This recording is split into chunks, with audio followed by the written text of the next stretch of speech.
So, hi there everybody. Lovely to have you all. So, hi Oksana and hi Vitali. Absolutely lovely to have you. Yeah, Rasputin had a lot of luck because he was supposedly a country bumpkin, I believe. Okay, so what we're going to do a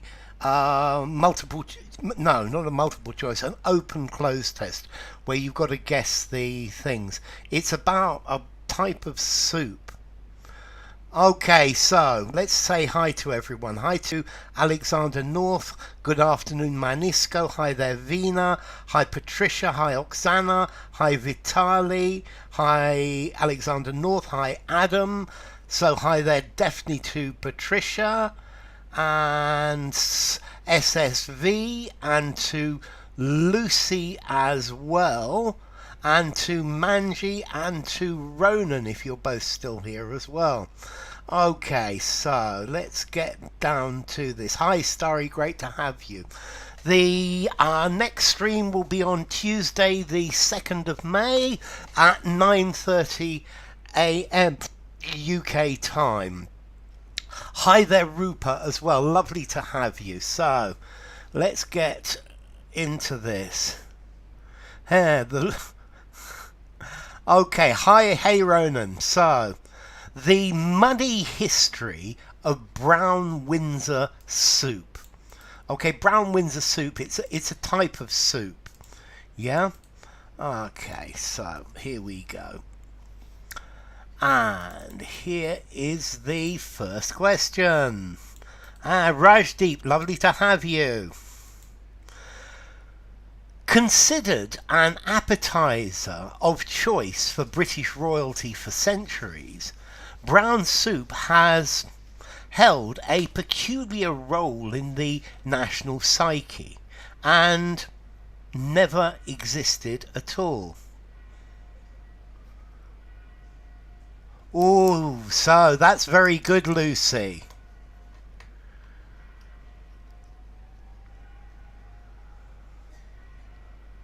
And Oksana.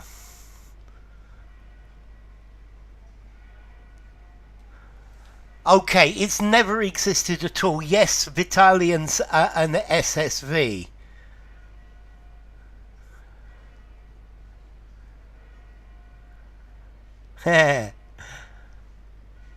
Has always held. It may have never existed. It's always held. I quite like that, always. Well, I also like that both of those, long held. So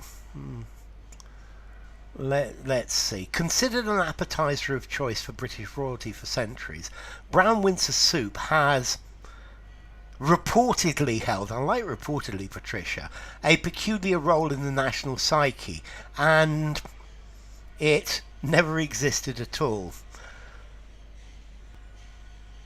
Okay, so has long held. Let's put the answers here.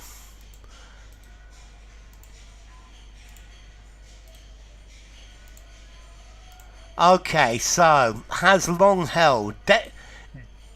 Definitely well done, Lucy and Oksana, for getting that one.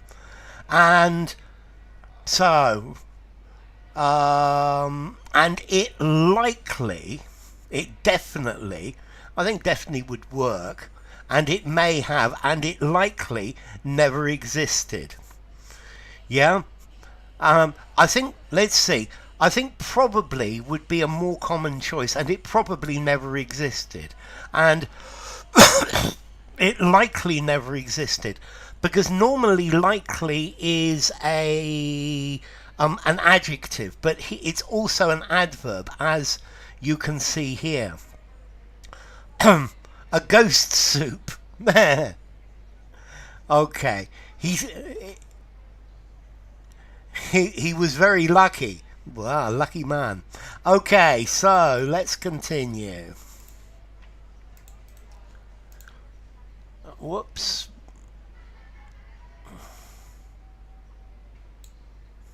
Phantom soup. I quite like this phantom soup, a ghost soup.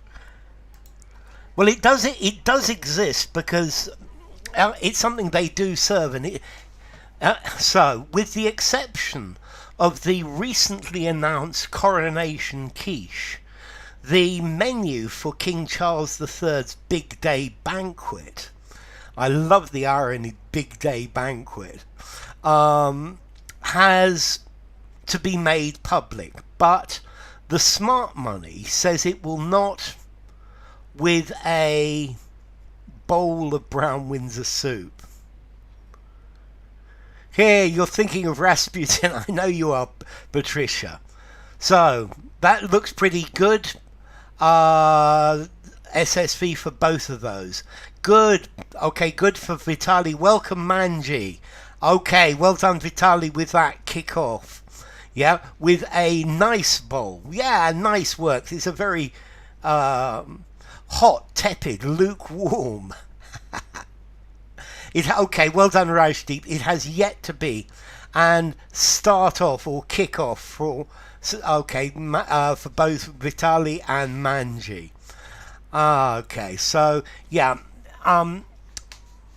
has yet to be made public, has still to be made public, very definitely.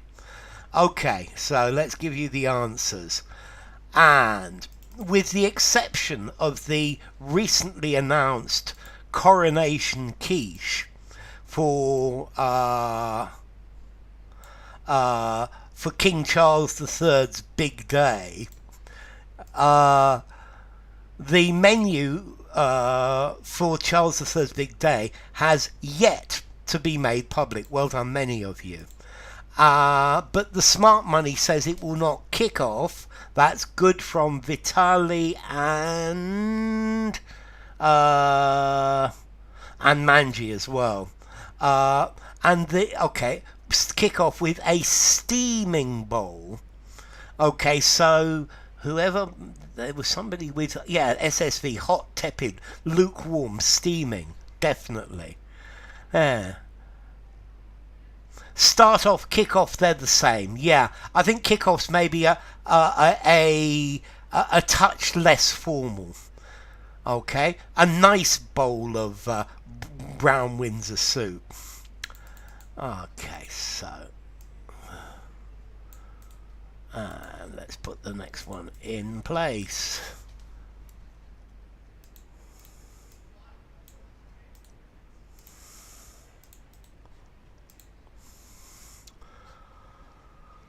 Cookbooks and TV shows, celebrity chefs and table gastronomes say that Brown Windsor Soup, a hearty meat-based, often with added root, was the appetiser of choice for British kings and queens, princes and princesses for a couple of centuries.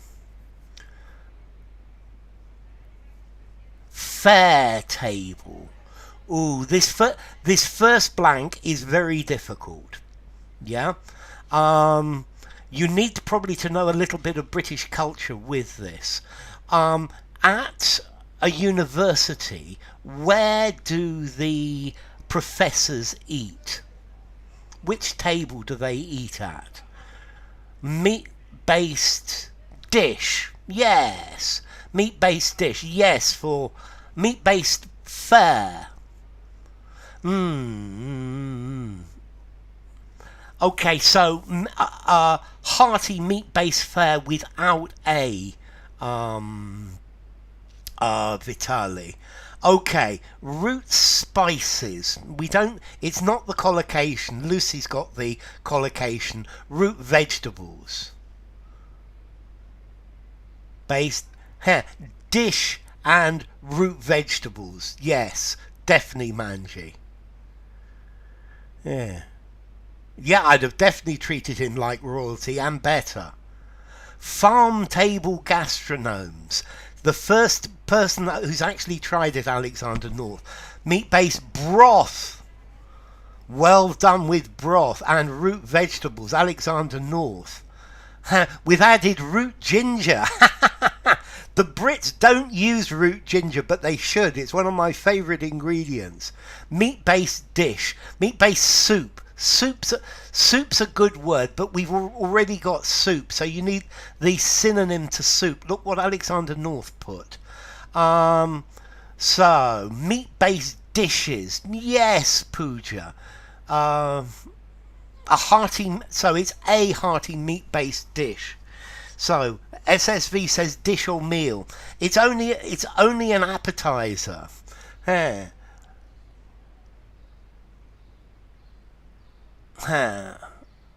Organic consomme greens. Hearty. Hearty, it fills you up. It makes you feel good. You eat well. Yeah, a hearty meal is a good meal with lots of different things to keep you warm. Or meat-based meal. So Pooja, remember a meal is lunch, breakfast, or dinner. Yeah, it's a dish, not a meal. Refectory table gastronomes. I love refectory. That's a good word, Vitali. Congratulations. It's not the right one, but it's very close. The question is, where do the professors sit when they eat in college, in university? So, good afternoon, Mukul. Root beer would be a funny one. Yes, it would. We've added root beer. It's very American root beer. Okay, meat-based consomme. It's not a consomme because it's not clear, Patricia. Meat-based food soak. Meat-based entree. Entree, definitely. So hearty, satiating. Yes, that's good, SSV. Yeah? My hearty congratulations. It's full of heart. It's full of strength. A meat-based starter. Starter's a good word. Root-based snack. Meat-based snack. It's more than a snack. Gourmet table gastronomes. Meat-based stock. Root herbs. Not the herbs, but the other two are good. A gastronome is somebody who loves food, who likes eating. Oksana. Oksana gets the yes, au table. It's high table. Well done. Canteen table gastronomes. I love it. Okay, so let me put this here. I love that canteen table gastronomes. I think that's very funny. I like it. Okay, so pulpit table, haute table. Yes. Okay, so cookbooks and TV shows, celebrity chefs and high table gastronomes say that Brown Windsor Soup, so high table, the ice cream is for Oksana. A hearty meat-based broth is the ice cream is for Alexander North. With added root vegetables, I'm not sure who gets the ice cream for that one, but root vegetables, it's a very, very common idiom. Too many cooks spoil the broth. Yes. Yes, but wait a second. Big day, it sounds funny. It's joking, Oksana. It's a little bit ironic. Yeah, Charles III's big day. Yeah, you could say coronation, but it's being maybe a bit cynical, a bit ironic, and it's a different choice of words. So, root vegetables, definitely. Okay, let's try the next one then.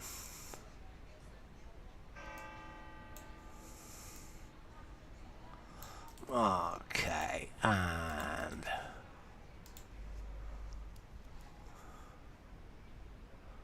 for centuries. No, that's not the right one. Sorry about that. Let me take that away. And let's try again.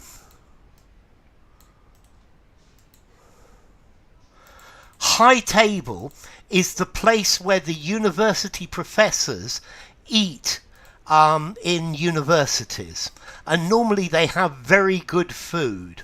Yeah, in Oxford and Cambridge, high table, they serve all sorts of expensive wines and things like that. Definitely. So it's like a high table is the special table where in a university where the professors and people who've been invited are given food to eat.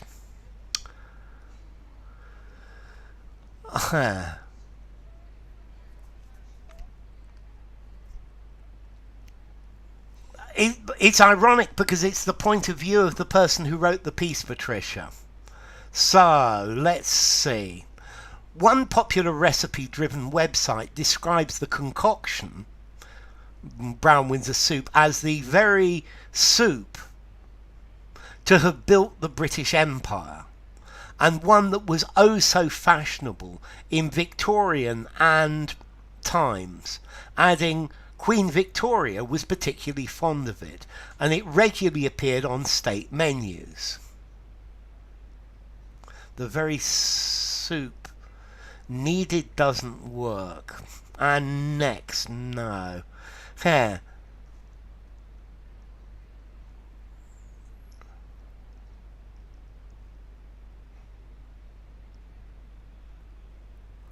Well done, Ashutosh.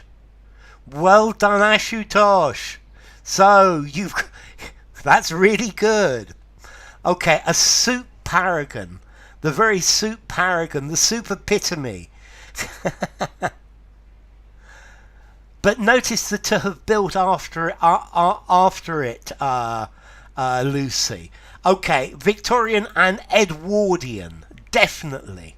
Definitely. Like, yes, Mukul, exactly like in Hogwarts. Okay, so Edwardian times definitely for Lucy and Alexander North. Reputed to have built. That sounds very good. You're whetting your appetite. Edwardian for Roxana. Concoction means a medley or mixture. SSV, yes, but it also says a strange mixture. Yeah, it's weird. Concoction is being negative about it. Weird mixture of strange things. SSV. The very soup purportedly. I love the purportedly. Yeah, so concoction, a mixture. On state-held menus. Ooh, you've got the idea, Vitali. So, reputed to have built, good Patricia. Known to have built. And Victorian and Elizabethan times. Nope. Let's see. Elizabethan times, Manji, is 1598 to about 1630. State dinner menus. That sounds very good. Victorian and Regency times. Regency's a really good word, Alexander. Regency's 1820 to 1837. Yeah. Okay. So, reputed to have built from Patricia. And soup that was believed to have built, good Pooja. Oh, so fashionable. It means that everybody thought that it was the most fashionable thing. Oh, so fashionable. Yeah. Oh, that's oh so fashionable. It sounds a bit like Henry speaking, Mukul. State function menus. That's good. Here.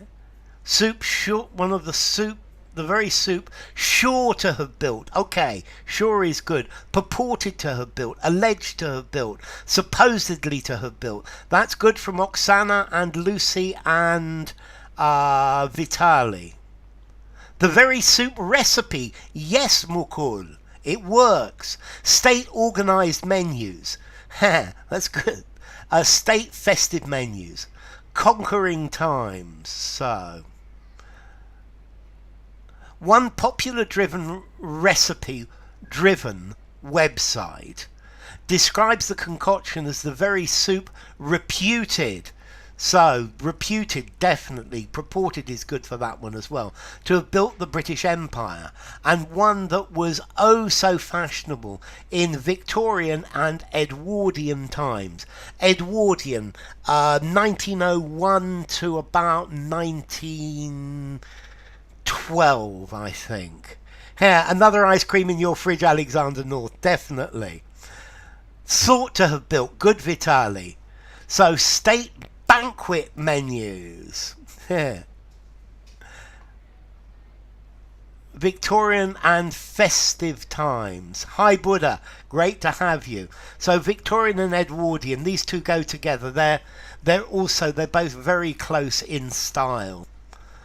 Okay. And let's try the next one.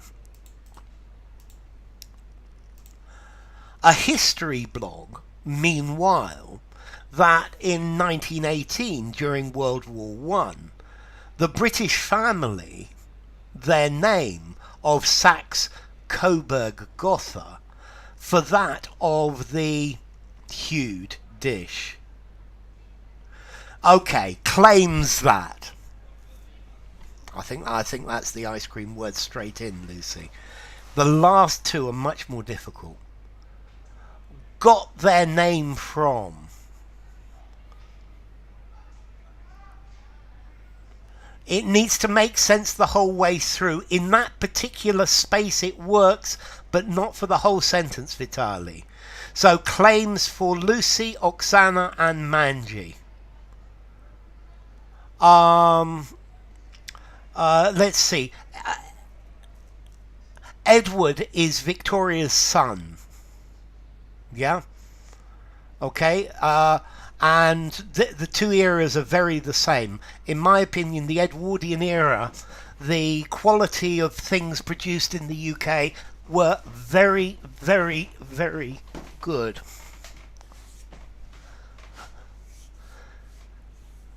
Okay, change their name. Okay, change is good, Manisco.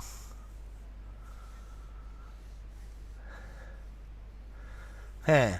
Okay, claims. Huh. Okay, that's very good, Alexander North. So, changed their name. SSV goes for swapped or dumped. Huh.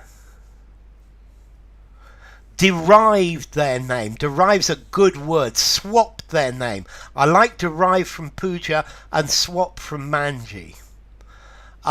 Replaced is a good mood. Oh, that muddy hued dish is very good. Brown hued dish for Oksana and Manji. It's the original family name, Mukul, of the British royal family. Yeah. Yeah. Flummery, you looked up some recipes. Murky hued, I love it. Swarthy hued, that's really good. Yes, you're right. Derived their name, Saxe-Goldham, from that of the hair. So let's give you the answers, because this one is more difficult. And a history. Whoops, sorry.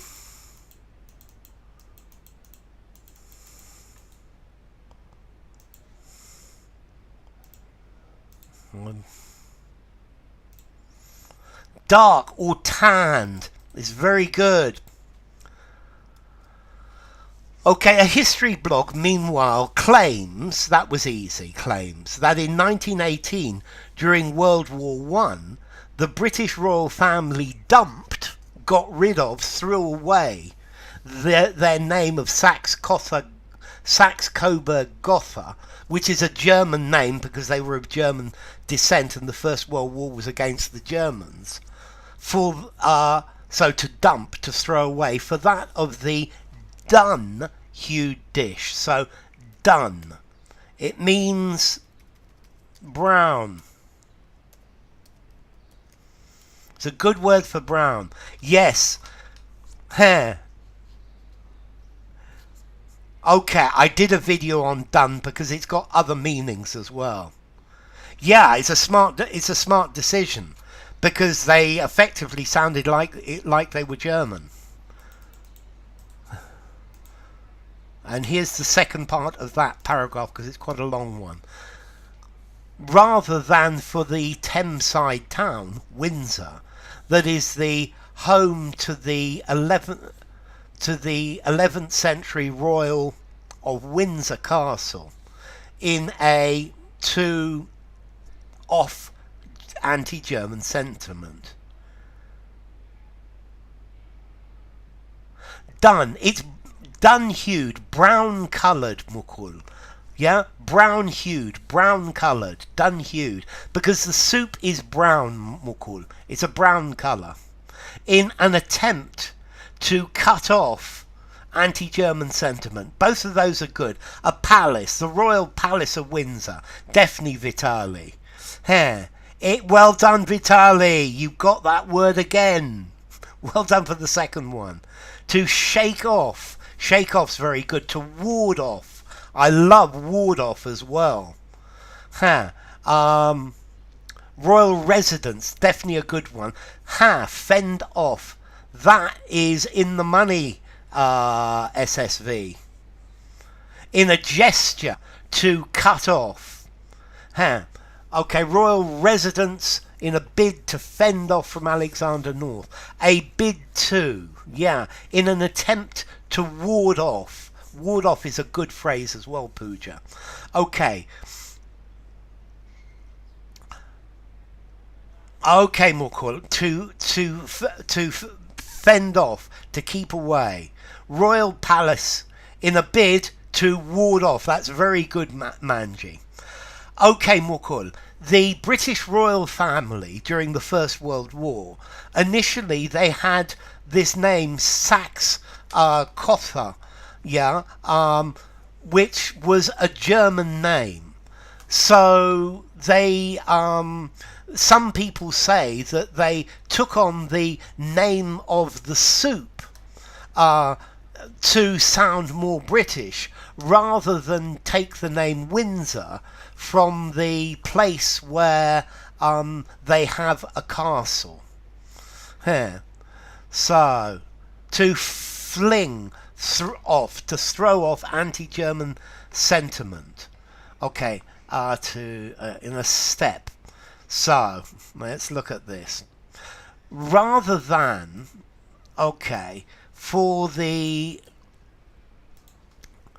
Thameside town that is home to the 11th century royal residence of Windsor Castle, in a bid to fend off anti-German sentiment. Shouldn't there be an A? No, because no SSV, because sentiment is uncountable. Okay, so what they're saying, Mukul, is some people suggest that the royal family changed their name to the soup,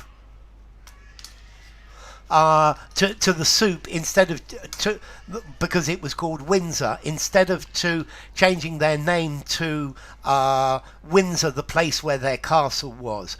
Let's see, SSV, you could have anti-German sentiments, but you can have anti-German sentiment uncountable.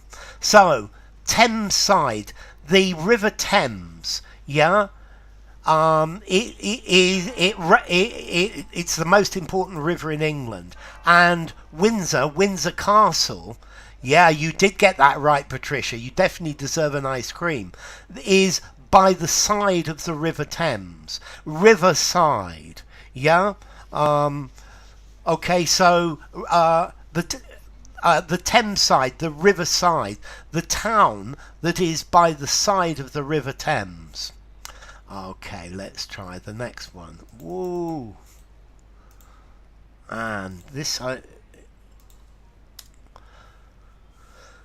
with the forelock tugging masses taking their from the royals, comforting Brown Windsor Soup had by then become the British soup for the common people. Hey, it was a yuppie. Okay, well, so this is very, very good.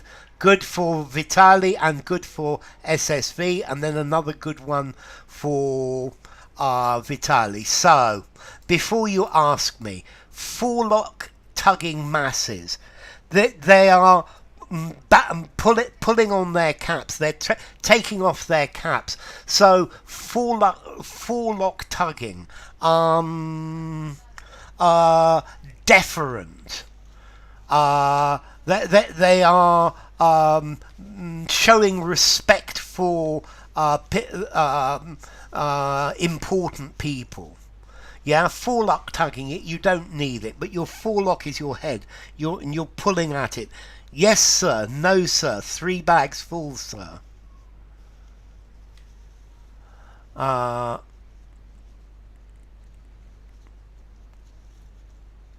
Had become, more cool. So become, became, become. It's the past participle. Yeah, had become. Okay, so taking their cue from, well done, Patricia. Servile. Forelock tugging, servile. That's it. That's it. Thank you, Vitali. Okay. Their lead's a good word. The favourite British soup, but it's with this too. It's got to be, as Manji says, go to. Yeah? Okay, go to. Taking their inspiration is a good word. The go-to soup. So, cue and go to. Yes, exactly, Mukul. It's the third verb. So, with the... I'm going to put this up. With the forelock tugging masses taking their cue from the royals, comforting Brown Windsor Soup had by then become the go-to British soup for the common people. Yeah. I love it, Vitali. That's brilliant. Doff capping, forelock tugging, heel clicking, servile. It's a very good description of probably the British population in those times. Okay, let's try one more then.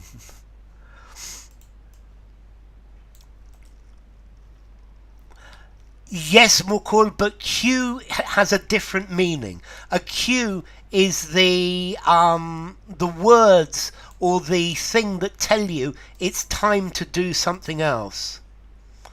Yeah. In the cinema, your cue is the words that somebody says before you. Hey, 22. We're doing okay, Ronan. So it's a cue. It is a billiard thing, but it's also a different one as well. I got cue right, Ras, again. Okay, and it wore that crown.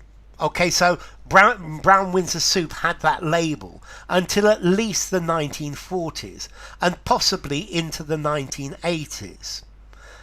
Out lavishly in loving homes and seaside hotels, and invariably on the menu in rich upholstered British Railways dining cars, or so the story goes. The Salam Sahib doing and saying, that's forelock tugging. I love it, Patricia. That's very good. That's another forelock tugging. I love it. Okay. Forking out lavishly. Or so the story goes. Definitely. Present on the menu. Good, Vitali. Displayed on the menu, or so the story goes. Good, Lucy. Or as the story goes. As works as well, Vitali. Here. Ladled, featuring, and so, for Alexander North. Splash out lavishly. Q. Yes, Q. It's the same as Q, Mehendi. Queue. Yes, it's the same thing. Served lavishly. Out is killing choices. Yes.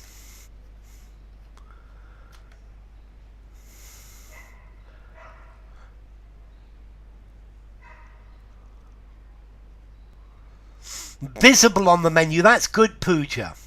Okay, invariably, nearly always. And upholstered is covered with textile. A chair can be upholstered. A sofa is upholstered. It's covered with a textile to make it soft. Walls covered with upholstery. Yeah, with textiles. Poured out, yes, listed on the menu. Or so the story goes. Dished out. Dished out is very good.